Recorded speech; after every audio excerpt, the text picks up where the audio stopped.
In this week's Ask for the Vet, we are helping you, making sure that your pets have good dental health. February is National Pet Dental Health Month, and so right now is really a good time to pay attention to it. Probably not something you need to do every year, but a little more frequently. So joining me now, we have Dr. Christian Broadhurst with the Clay Humane Society, and we have to introduce, it's your time, Cosmo. Hello. Cosmo. A little cute Italian Greyhound who is on the move. He is. Well, holding still is not one of his strong suits. So he's always moving.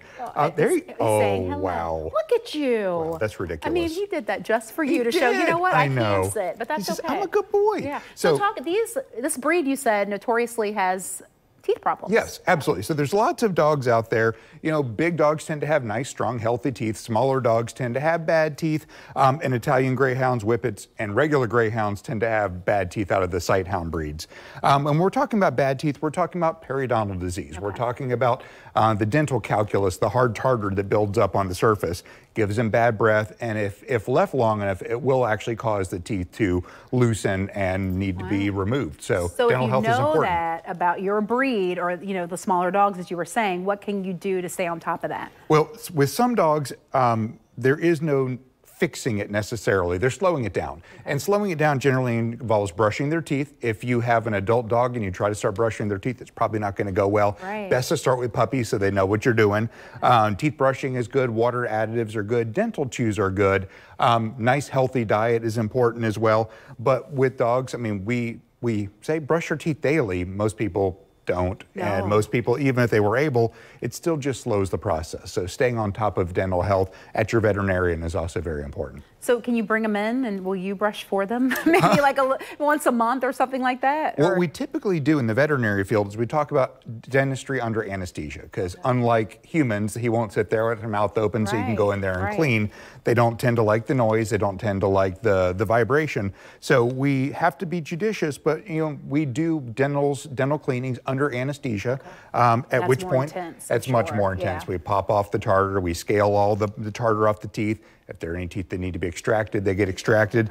And so obviously it's not something we do every year if we can avoid it, but it does tend to reset the clock, and that's when toothbrushing and water additives and all the that's more of a daily. Yeah, exactly. That will help keep it under control between major dental cleanings. Gosh, do you think people know that when they get these dogs?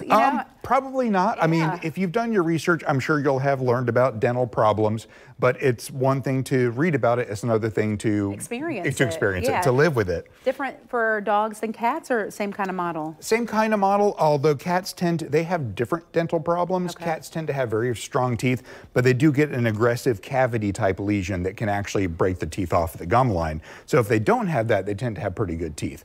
But when they get those aggressive cavities, that tends to show up as problems. And usually you'll notice because your cat isn't eating as well, or they're trying to eat and they're dropping food out of their mouth because it hurts. So if you notice your dog not eating, or your cat not eating, or acting like they want to eat, but then they try to eat and they have to leave because it's painful, that's something to get investigated. Good information. You guys do that. So you want to check. I mean, can you check too? I mean, I know you can watch for those signs, but it's not like a kid. You're like, just say ah. Yeah, exactly. You got to kind of get in there. Got to get in there, look under the lips, and look for things. I mean, particularly bad smells could indicate infection or heavy dental disease.